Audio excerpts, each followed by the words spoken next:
लगातार हमें यहाँ पर एम्प्लॉयज़ की तरफ से जम्मू कश्मीर में धरने प्रदर्शन देखने को मिलते हैं, चाहे वो किसी डिपार्टमेंट के भी जो है वो एम्प्लॉयज़ हों, तो हमें यहाँ पर धरने प्रदर्शन जो है वो देखने को मिलते हैं।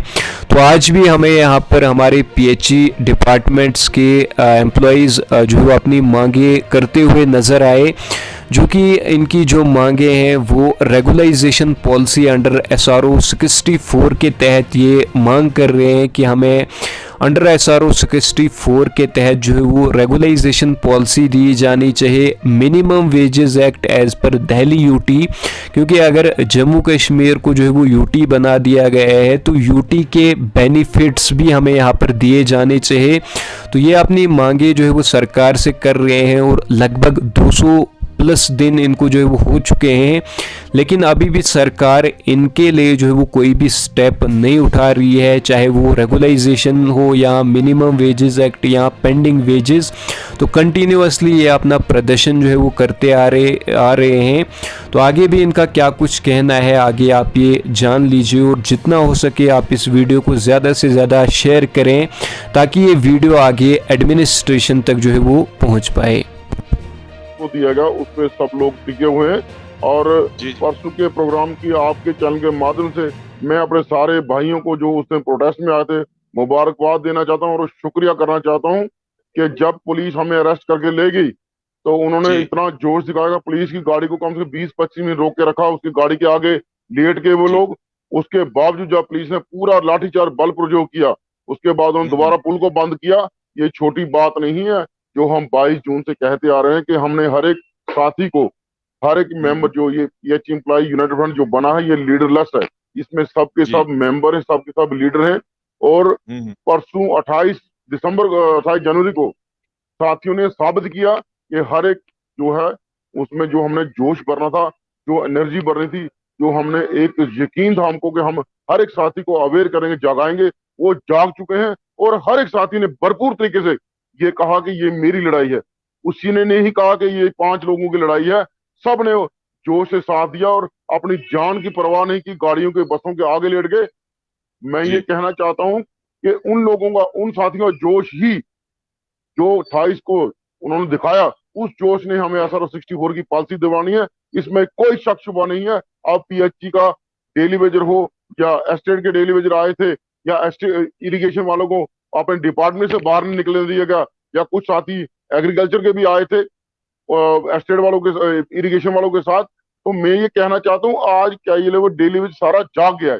जो 60,000 डेली वेजर में से अभी भी अगर कोई लोग घर सोए हैं तो उनके लिए बहुत बड़ी शेम की बात है कि ये लड़ाई हमारे हक और सच की, हमारे बच्चों की लड़ाई है। पुलिस ने पिछले 8 महीने में कम से कम 7-8 बार बल प्रयोग किया, लाठियां चलाई, लेकिन हम लाठियों से पीछे हटने वाले नहीं। अफसोस उस पॉलिटिकल क्लास पे आता है कि परसों हम पे लाठी चली, कोई भी पॉलिटिकल लीडर खुल के नहीं मैदान में आया कि ये गलत हुआ, हमारा कसूर क्या है, क्या मांग रहे हम ज्यादा। अगर आप लोग वादा करते हो, आप लोग ये कहते हो आप रीढ़ की हड्डी हो, आप कोविड में हम काम करते हैं, हमें अप्रिसिएशन लेटर दिया जाता है, कोरोना वायरस का सर्टिफिकेट दिया जाता है, और जब हम हक मांगते हैं तो हमें रोडों पे मारा जाता है। क्या कसूर है हमारा? 24/7 काम करने वाले लोग हैं, एसेंशियल सर्विस हम लोग हैं, कर्फ्यू में हमें पास की जरूरत नहीं होती। उस टाइम आप हमें ये कहा जाता है एडमिनिस्ट्रेशन की तरफ से आपका I card he curfew pass है। तो अफसोस इस बात का है कि ब्यूरोक्रेट जितने लोग बैठे हुए हैं, ये जितने के जितने लोग हैं रिस्पॉन्सिबल हैं, चेयरों पे बैठे हुए हैं, इनकी तरफ से लिंगरान किया जाता है। नॉन सीरियस अप्रोच है इन लोगों की। हमारा कसूर क्या है? हमें बताया जाए, हम क्या इस दुनिया के नहीं है? क्या हम जम्मू कश्मीर के वासी नहीं है? क्या हम पागल हैं? क्या हमें शौक है रोज सड़कों पे आने की? हजारों की संख्या में लोग रोडों पर क्यों आते हैं? मजबूर है, तंग है। पिछले 8 साल से, 8.5 साल से बीजेपी के तमाम लीडर ये बार बार कहते हैं हम करेंगे, हम ही करेंगे, हमारे टाइम होगा। कौन सा टाइम होगा? जो बच्चा 10 साल का था आज वो 18 का हो गया डेली वेजरों का। जो बच्चा 3 साल का था 14 के टाइम, आज वो 11-12 साल का हो गया। जो उस टाइम 15 साल का, आज वो कितने साल का हो गया? क्या बोले बच्चों को? क्या जवाब दें? क्या अपनी रिश्तेदारी में जवाब दें कि किन लोगों को 2014 में जिता के भेजा, आज वो लोग हमें ये कह रहे हैं कि ये पिछली सरकारों की है। आज हमारा कहते हैं डिबेटों में, क्या लीडर बीजेपी के हमारे ब्यूरोक्रेट सुनते नहीं है। आपकी ब्यूरोक्रेट नहीं सुनते, आपकी दिल्ली वाले सुनते, आपका सुनता कौन है? किस विश्वास से आप लोग सफेद झूठ बोलते हो आगे? और ब्यूरोक्रेट हैं बार बार हमें टाइम मांगते हैं। आज पिछले 7.5-8 महीने से लिंगरान किया जाता है कि ये लोग टूट जाएंगे, ये थक जाएंगे, इनकी मूवमेंट लंबी करो।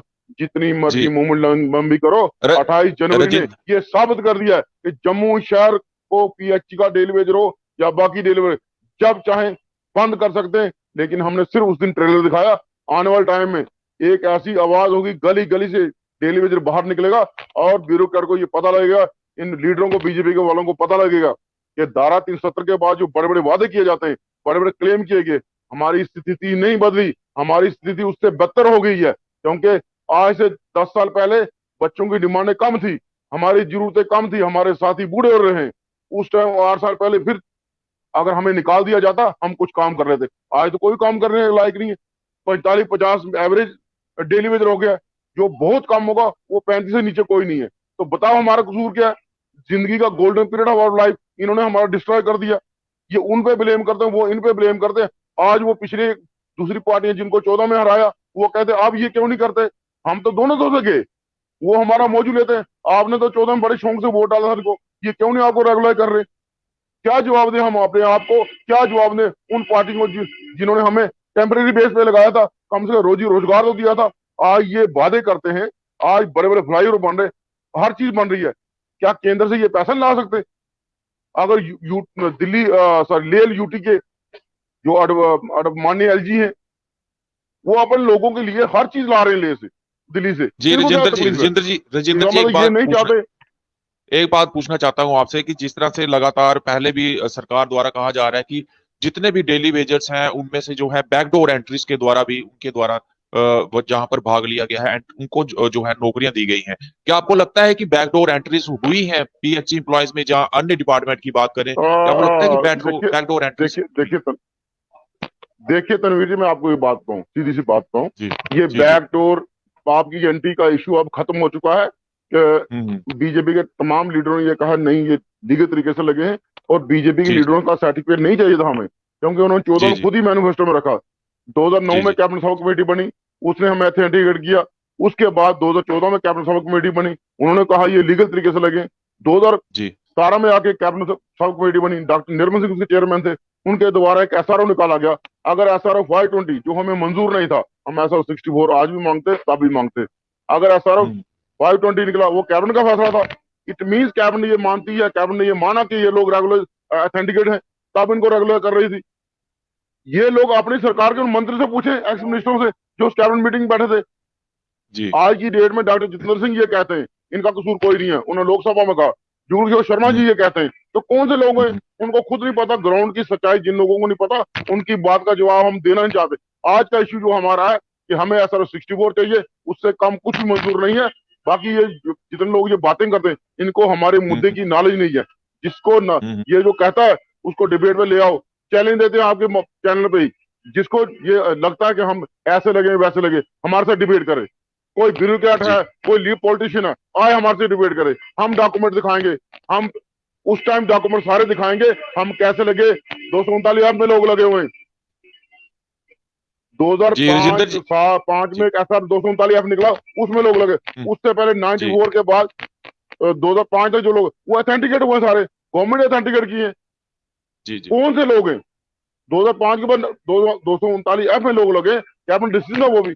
ये कहने का है कि इनको वाले इनको सुनते नहीं है, बहानेबाजी की, बहानेबाजी नहीं चलेगी। हमको सीधा स्पष्ट रेगुलर पॉलिसी अंडर SRO 64 लेनी है। जी राजेंद्र जी, वहीं पर ये अगर हम जितना बात मारे करें तो गोलियां चलाएं। जी जी जी राजेंद्र जी, डिपकॉम से भी आपकी बात हुई, कई सारी कमेटियां जो है बिठाई गई, रविंदर रैना जी से भी बात हुई, लेकिन आज आके वही उनके द्वारा जो है आश्वासन ही अभी तक आपको मिले हैं। तो क्या आपको लगता है कि अगर आप लीगल तरीके से लगे हैं, कमेटियां भी बिठाई जा रही हैं, फिर आपकी आवाज जो है वो सरकार जो है वो सुन क्यों नहीं रही है? आपको आश्वासन ही आश्वासन क्यों मिल रहे हैं अभी तक?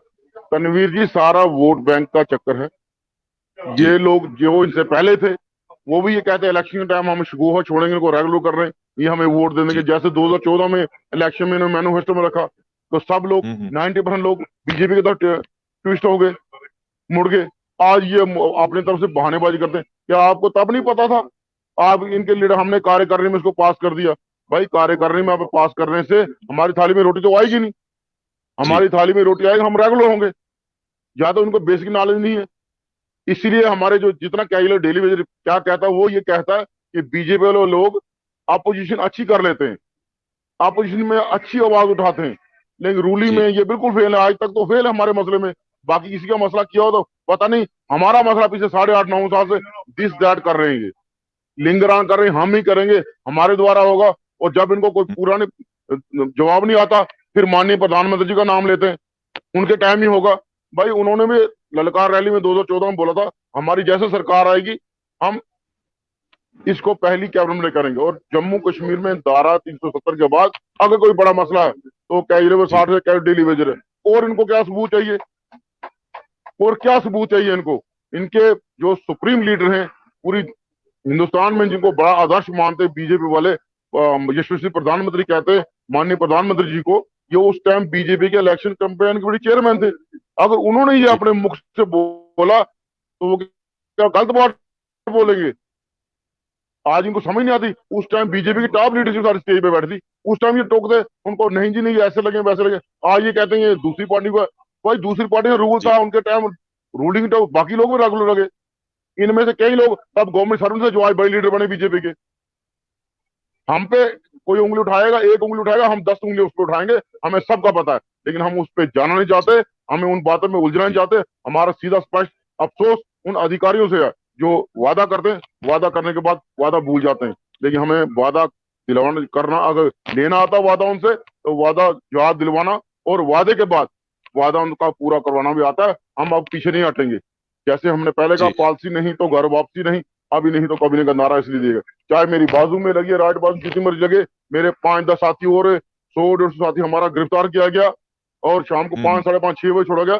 लेकिन हम पीछे हटने है। जो हमने मुहिम चलाई थी 22 जून को, हर एक साथी को लीडर बनाना है, पीएचई डेली वेजर में मेंबर बना अवेयर करना है, ये लीडर्स मूवमेंट है। और ये 28 जनवरी को ये साबित हो गया कि उन्होंने जिन लोगों को, मेन मेंबर को अगर उठा लिया, तो पीछे जितने हमारे साथी बचे उन्होंने पुल भी बंद किया, उन्होंने पीछे चीफ ऑफिस में आके स्टेज पूरी चलाई। जब तक हम रिलीज होके नहीं आए, वो सब साथी चीफ ऑफिस में बैठे थे। इससे बड़ी कामयाबी कोई नहीं होती। आने वाले दिनों में पॉलिसी बनेगी, अंडर असर 64 मिलेगी। जी राजेंद्र जी, अब आपका ये प्रोटेस्ट देखा हमने, काफी बड़ा प्रोटेस्ट था, काफी गिरफ्तारियां हुई, काफी दूर दूर से जो लोग थे वो आए हुए थे गाड़ियां करके। कई लोग देखा कि उनको, उनकी परेशानी भी हमने सुनी जब हम फील्ड में थे, उनकी परेशानी, काफी परेशानियां उनको आ रही थी। वो कह रहे थे कि हम दूर दूर से किराया खर्च करके आए हैं, हमारे पास खाने के लिए पैसे नहीं।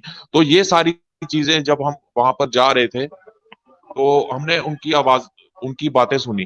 तो अब क्या लगता है कि इस तरह से जो प्रदर्शन है अब आने वाले दिनों में इसी तरह से तनवीर जी 28 देखा जाएगा? 28 तरीके प्रदर्शन को नाकाम करने के लिए, उसको खराब करने, रोकने के लिए दिसंबर की वेजेस रिलीज नहीं की गई, जान कर रिलीज नहीं की गई, बायोमीट्रिक का डंडा दिया जाता है। लेकिन हमारे साथी ने बता दिया कि हम अगर पैसा कर्जा लेके भी या उधार लेके भी आएंगे, ये एजुटेशन खत्म नहीं होगी।